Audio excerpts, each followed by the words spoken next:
Hey guys, so let's talk about what supplies you're going to select when you first get started Bible journaling. You know, there are tons and tons of supplies out there that you can use, and you could really spend a lot of money on selecting supplies for Bible journaling. But what happens if you buy those supplies and then you realize, yeah, I don't really like this? I highly recommend when you first get started, use supplies that you have around your house.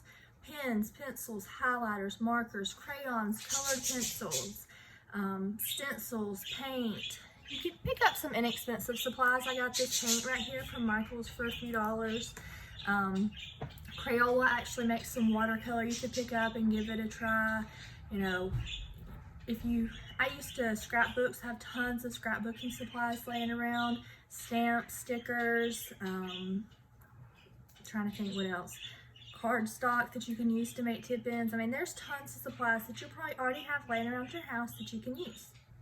So grab those supplies, get started, and figure out which one's your favorite. I hope this video helps you in picking supplies to get started. If it does, please give it a thumbs up. Make sure you hit the subscribe button so you don't miss any of my future videos, and hit the little bell beside it so you'll get the notifications. And I'll see y'all later. Bye guys.